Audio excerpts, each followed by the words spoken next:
Bismillahirrahmanirrahim. Assalamualaikum warahmatullahi wabarakatuh. Bismillahirrahmanirrahim. Alhamdulillahilladzi faqahna fid din wal 'aqibatu lil muttaqin wala 'udwana illa 'alal zalimin. Asyhadu an la ilaha illallah wahdahu la syarikalah wa asyhadu anna sayyidana wa nabiyyana Muhammadan abduhu wa rasuluhu la nabiyya ba'dah. Allahumma salli wa sallim wa barik ala sayyidina wa maulana Muhammad wa ala alihi wa ashabihi wa man tabi'a hudah ila yaumiddin, amma ba'd. Jemaah Masjid Jami'atul Ummah yang dirahmati Allah Subhanahu wa taala, kembali kita memanjatkan puji dan syukur kita, rasa terima kasih kita kepada Allah Subhanahu wa taala yang memberikan nikmat iman dan Islam, dilimpahkan rahmat taufik dan hidayahnya kepada kita semua. Kita bisa kembali duduk di masjid ini dengan tujuan melaksanakan salat maghrib berjamaah dan menuntut ilmu agama. Dan tak lupa pula kita selalu berniat, nawaitu an atakifa fi hadzal masjid sunnatan lillahi ta'ala, sengaja aku beriktikaf di masjid ini sunat atasku karena Allah. Salawat serta salam marilah kita sampaikan kepada junjungan kita Nabi besar Muhammad sallallahu alaihi wasallam beserta para keluarga, sahabat, zuriat dan ikut-ikut beliau hingga akhir nanti. Qala al-musannif rahimahullahu ta'ala wa nafa'na bihi wa bi'ulumihi wal kum fid dharain, amin. Wa min asma'il husna Ar-Razzaq. Yang ke-18 daripada asmaul husna yaitu Ar-Razzaq. Imam Ghazali menerjemahkan arti Ar-Razzaq itu huwallazi khalaqal arzaqa wal murtaziqata wa awsalaha ilaihim wa khalaqa lahum asbabat tamattu'i biha. Arti Ar-Razzaq itu adalah dialah Allah yang menciptakan rezeki, wal murtaziqata dan orang yang menerima rezeki, wa awsalaha ilaihim dan Allah yang menyampaikan pula rezeki tersebut ilaihim kepada mereka. Wa khalaqa lahum asbabat tamattu'i biha dan Allah yang menciptakan kepada mereka itu akan sebab-sebab menikmati dengan rezeki yang sudah diciptakan Allah Subhanahu wa taala. Jadi arti Ar-Razzaq itu adalah Allah yang menciptakan rezeki, Allah yang menciptakan orang yang menerima rezeki, dan Allah Ta'ala pula yang menyampaikan kepada orang menerima rezeki, dan Allah Ta'ala pula yang menciptakan penyebab orang itu bisa menikmati rezeki tersebut. Ada 4 di sinilah. Yang pertama, Allah yang menciptakan rezeki. Siapapun, wa ma min dabbatin fil ardi illa 'alallahi rizquha. Tiada daripada makhluk yang melata di muka bumi ini terkecuali rezekinya sudah di sisi Allah.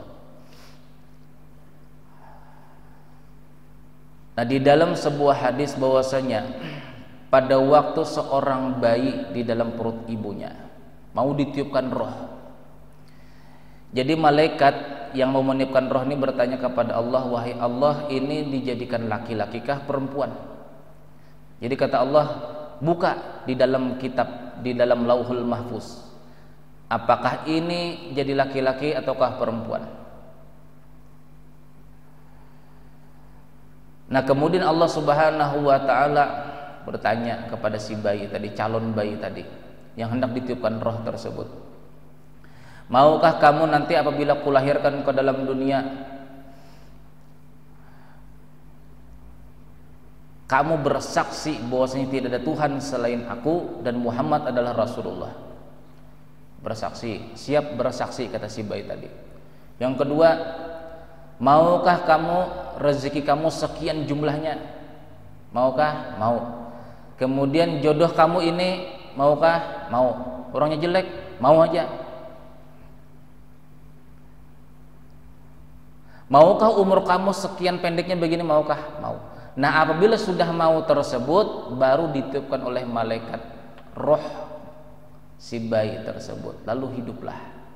Tapi apabila sebaliknya, di waktu bayi tersebut ditanya dengan dua kalimat syahadat, alastu bi rabbikum, apa bukankah aku ini Tuhan kalian? Qalu bala syahidna, kami menyaksikan wahai Allah, kata si roh tadi. Kamu maukah jodoh kamu ini, rezeki kamu ini sekian jumlahnya, umur kamu sekian, maukah? Tidak mau wahai Allah Ta'ala. Lalu bayi tadi jadi keguguran. Jadi tidak bisa kita lah, kalau secara hakikat kita tidak bisa menyalahkan orang-orang yang apabila orang-orang itu taksir, artinya lalai dengan bayi, dengan calon bayinya, lalu keguguran. Ada orang lain yang mengakibatkan keguguran kepada seorang perempuan, entah terpeleset ataukah ditabrak orang, ataukah minum sesuatu minuman yang membuat bayi tadi tidak hidup lalu keguguran. Kalau segi hakikat dia sudah bersaksi dan tidak mau dilahirkan ke dalam dunia, maka bayi tadi akan keguguran. Nah, kalau kita ambil cerita di hadis di sini, kalau ada beberapa pokok, yang pertama kita disuruh bersyahadat. Satu. Yang kedua, kita ditanya, maukah rezeki kamu sekian jumlahnya, jodoh kamu sekian, umur kamu sekian, maukah? Mau. Nah, berarti kalau kita mau pada waktu di alam roh berjanji dengan Allah, rezeki kita misalnya seumur hidup tuh jumlahnya 5 miliar misalnya, umur kita misalnya 78, jodoh kita nantinya ini bin si ini. Kalau kita zahir sekarang ini hidup, berarti inilah rezeki kita sudah ada. Kita misalnya belum menikah, berarti jodoh kita sudah ada. Umur kita panjang atau pendek, berarti sudah ada ketentuannya. Jadi kalau sudah sekarang rezeki sudah ada sampai ke mati kita, jodoh kita tuh sampai kita akan menemukan jodoh yang begini-begini, berarti kalau kita sudah dilahirkan ke alam dunia, kita sudah setuju dengan ketentuan Allah. Jadi kalau kita sudah tahu rezeki itu sebenarnya sudah ada, dikalungkan di belakang kita, jodoh kita sudah dikalungkan di dalam tas kita, istilahnya bekal. Bila bayi sudah dilahirkan ke dalam dunia dan hidup sampai sekarang sama seperti kita, berarti kita sudah menyetujui, bersaksi tidak Tuhan selain Allah, Muhammad Rasulullah. Rezeki kita jumlahnya sekian, jodoh kita itu, umur kita sekian. Berarti kalau sudah kita menyetujui, berarti sudah dipasangkan di tubuh kita. Nah, kalau kita sudah tahu rezeki kita, sudah tahu sedemikian, sudah di dalam takdir, sudah ditakdirkan Allah, dan kita menyetujui apa yang kita keluhkan, kan begitu. Kalau kita sudah menyetujui di waktu di alam roh, kenapa kita keluhkan?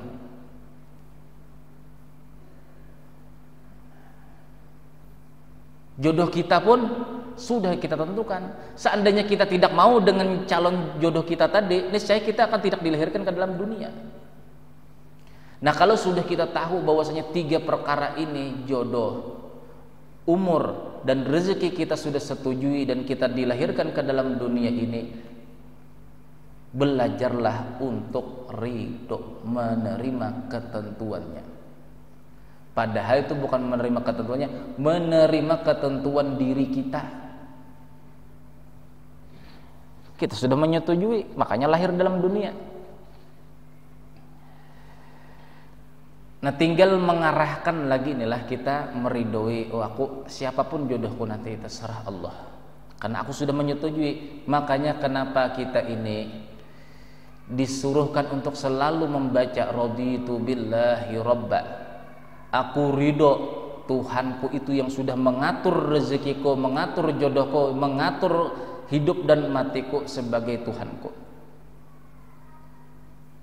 Banyak-banyak membaca itu supaya hidup ini banyak tenang. Raditu billahi rabba wa bil islami dina wa bi Muhammadin nabiyya. Itu biasanya tuh dibaca pada waktu pagi, pada waktu kita dahulunya menuntut ilmu agama tuh seperti itu doanya dulu waktu kita masih kecil. Kalau menuntut ilmu agama selalu diajarkan oleh guru-guru kita untuk membaca doa tersebut yang dianjurkan oleh Rasulullah SAW. Raditu billahi rabba, aku ridho Allah Ta'ala Tuhanku yang sudah mengaturkan dahulunya. Jadi kalau sudah kita menyetujui, inilah distempel Allah Ta'ala, lalu kita lahir sekarang ini, berarti rezeki itu bukan dicari, ya kah? Rezeki itu sudah ada. Jadi kita ini sebagai tinggal mengarahkan hati. Rezeki itu bukan dicari sebenarnya. Rezeki itu adalah dituntut untuk zahir, dituntut kepada Allah. Kalau manusia kita tuntut dengan janjinya, manusia kadang marah. Tapi Allah Ta'ala semakin kita tuntut janji Allah, itu Allah semakin suka. Berarti kita ini, kata Allah Ta'ala, ini orang ini betul-betul berarti mengetahui bahwasanya aku adalah orang yang paling menepati janji. Wa'dallahi haqqa wa man asdaqu minallahi qila. Wa'dallahi haqqa, janji Allah Ta'ala itu pasti terjadi, pasti benar. Bukti kebenarnya kita sekarang sudah lahir. Jadi kalau kita sudah lahir berarti sudah pasti rezeki kita. Kalau sudah pasti rezeki kita, jodoh kita dan umur kita, sekarang apa? Ridho aja sudah. Jadi rezeki itu bukan dicari, jangan niatkan dicari. Kalau dicari berarti kita mencari sesuatu yang belum kita ketahui, sedangkan kita sudah tahu, diberitahu Allah Ta'ala rezeki kita itu pasti ada. Kenapa kita cari? Jadi yang kita niatkan itu di dalam kita bekerja, itu niat adalah menyambut rezeki atau menuntut janji Allah. Kalau manusia kita tuntut, manusia itu semakin marah. Janjikan nih tinggal 1 hari lagi janji ya besok ya. Iya, kamu tuh udah percaya sama aku. Tapi kalau kita dengan Allah, kita menuntut janji kepada Allah, Allah Ta'ala semakin suka. Ya Allah, Engkau yang melahirkan saya ke dalam dunia ini, Engkau sudah menjanjikan begini, maka nampakkanlah janji Engkau, pasti terjadi. Cuma kita ini ya pikiran tadi aja, kalau rezeki itu tidak dicari nggak akan dapat. Padahal bukan dicari, kita sekedar menyambut rezeki. Bagaimana kita menyambut rezeki? Dengan hati senang, bukan gundah gulana. Kita ingin menyambut jodoh kita, bukan dengan gundah gulana. Bahasa gundah gulana itu apa? Galau kah? Kalau bahasa gaulnya sekarang tuh galau. Sudah ditentukan Allah dan kita pun setuju. Bukti kita setuju, kita lahir ke dalam dunia. Umur kita sama. Jadi menuntut itu, kita sebenarnya menuntut kepada Allah akan kejahiran atau penampakan atau kejelasan daripada rezeki kita, jodoh kita dan umur kita, itu aja. Dan sambut dengan sukacita. Jangan sambut dengan galau tadi. Nah, berarti kita dengan Allah itu seakan-akan ingkar janji dengan Allah. Ya ayyuhalladzina amanu la takhunullaha wa rasulah. Wahai orang beriman, janganlah kamu khian kepada Allah dan Rasulnya. Katanya, setuju aku ini Tuhan kamu, Nabi Muhammad itu adalah utusanku, kata Allah. Nah sekarang begini lagi, jodoh kamu ini, rezeki kamu ini, umur segini. Setuju wahai Allah. Pokoknya apa aja pun yang sampean janjikan sama saya setuju. Oke. Lahir ke dalam dunia, aman, bayi tadi lahir. Sampai sekarang, sampai tua seperti kita sekarang ini. Jadi kalau kita menuntut kepada makhluk itu akan murka. Tapi kalau kita menuntut kepada Allah, Allah semakin senang. Semakin senang. Itu bedanya makhluk yang dituntut dengan Allah yang dituntut. Jadi yang pertama, Allah yang menciptakan rezeki. Allah sudah menciptakan, sudah digantungkan. Istilahnya kita dilahirkan dalam dunia ini Pak, istilahnya itu membawa tas. Rezeki sudah ada di sini. Tinggal apa? Tinggal ngambil ya. Nah, jalannya melalui ini, ambil terus. Jodohnya sudah ada. Oh, aku sudah mau siap menikah. Oh, jodohku ada. Nah, yang kita tuntut ini tadi kejahiran atau kepastian atau kejelasan daripada janji Allah. Ya Allah, Engkau yang menciptakan saya dengan janji-janji begini, maka buktikanlah janji Engkau. Pasti dikabulkan Allah. Cuma karena kita ini ragu-ragu, inilah masalah rezeki, ragu-ragu, lalu mencari, niatnya mencari. Padahal kata Allah Ta'ala sudah ada kok, kenapa dicari-cari? Itu segi bahasa inilah. Terkadang segi bahasa ini malah yang banyak menjerumuskan kita. Rezeki itu kalau tidak dicari tidak bisa, bukan mencari. Bukan mencari. Kita menuntut janji Allah. Itu yang pertama, arti Ar-Razzaq, Allah yang menciptakan rezeki. Bukan makhluk. Makhluk itu sebagai jalan yang menyampaikan rezeki kepada kita. Wal murtaziqata, Allah pula yang menciptakan orang yang menerima rezeki. Wa ausala ilaihim, dan Allah yang menyampaikan pula rezeki tadi.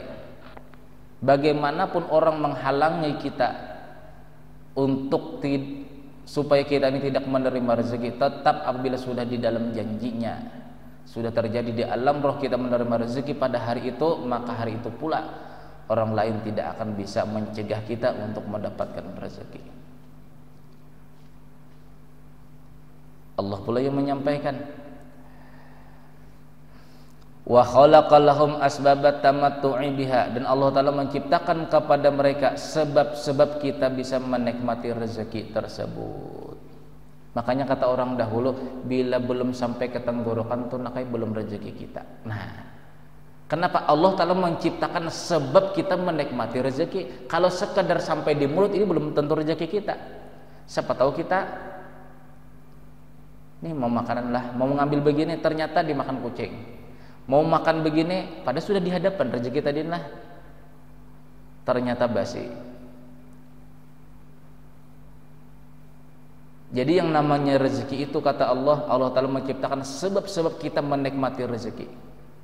Bila sudah terasa nikmat makanan atau minuman, berarti itu sudah sampai rezeki kita.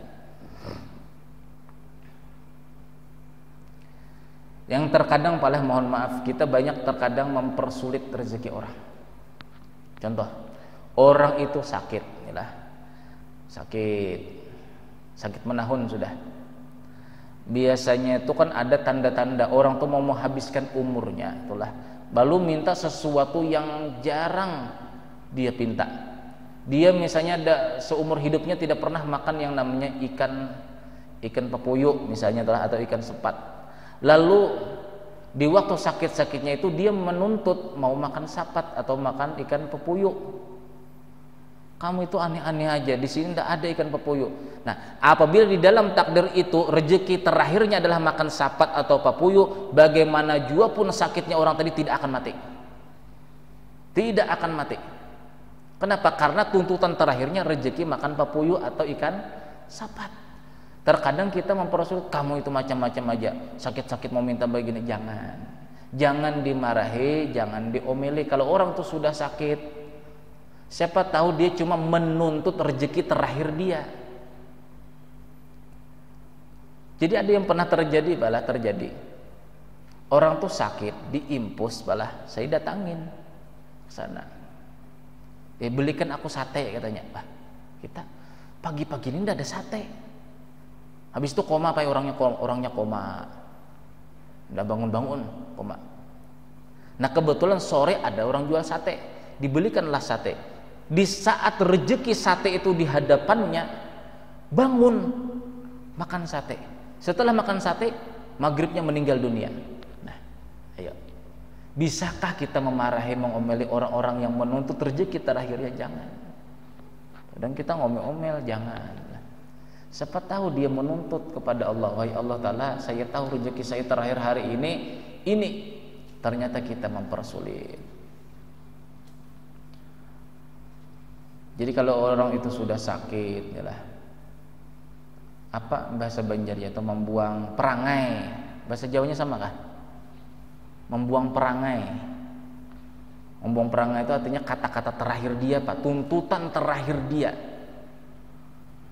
Tuntutan terakhir dia. Karena orang-orang yang sudah hampir sakaratul maut itu, Pak, itu dikasih tahu, kamu nih lah, nah, ini istilahnya adalah bahasa kita dengan anak-anak. Nah, ini terakhir ya, permen terakhir ya, udah usah lagi beli ya. Nah, sama. Kita dikasih tahu rezeki kamu hari ini yang terakhir lah. Ini habis sudah, nah, stok rezeki di dalam tas kamu tuh sudah habis. Hari ini terakhir kamu makan nasi goreng yang sangat asin. Berangkatnya kita. Ini keluarga sakit, ceritanya keluarga sakit. Nanti belikanlah nasi goreng.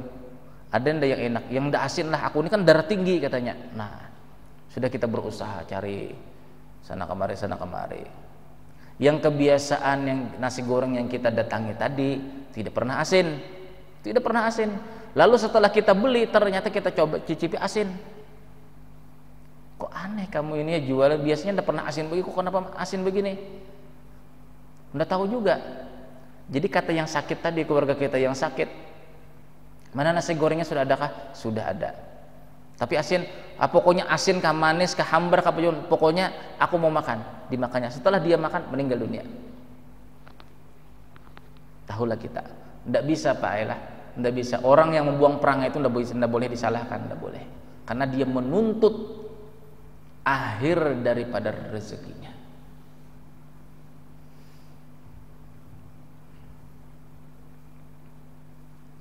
Nanti kalau kita tahan lah, kalau memang dia tidak mencicipi rezeki terakhirnya, walaupun 2 bulan tidak akan mati.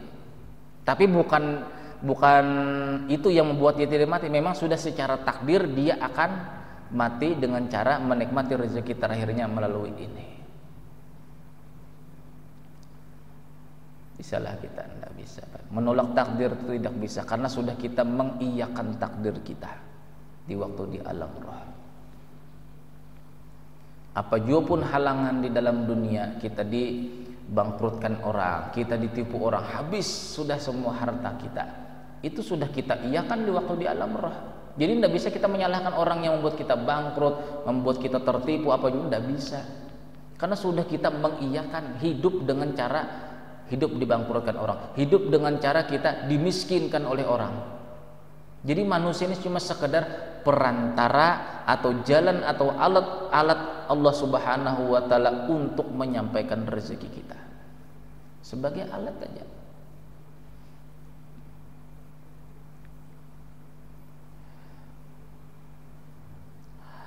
War rizqu rizqani, kata Imam Ghazali. Rezeki itu ada 2, terbagi 2. Yang pertama zahirun, rezeki yang secara zahir. Wahiyal awqatu wal at'amatu. Seperti contohnya kata beliau aqwatu, makanan pokok. Makanan pokok misalnya di Jawa, di Kalimantan adalah beras. Sampai pindah nanti ke Irian Jaya, makanannya sagu. Itu sudah rezeki kita, tidak bisa kita secara keras. Pokoknya aku sudah terbiasa makan beras, makan nasi, tidak mau makan sagu, tidak boleh. Karena sudah di dalam takdir itu sudah rezeki kita, bahwasanya kita suatu saat akan mencicipi selama beberapa hari sagu yang akan mengenyangkan perut kita, tidak bisa. Jadi kemanapun arah kita itu sudah ketentuan yang kita iyakan di waktu di alam roh. Jadi kalau kita yang sudah mengiyakan, inilah sadar-sadar diri. Sadar-sadar diri. Wal at'amatu, yang kedua contohnya rezeki zahir itu adalah makanan. Apa jua pun yang tersedia kepada kita, itu adalah sudah ketentuan.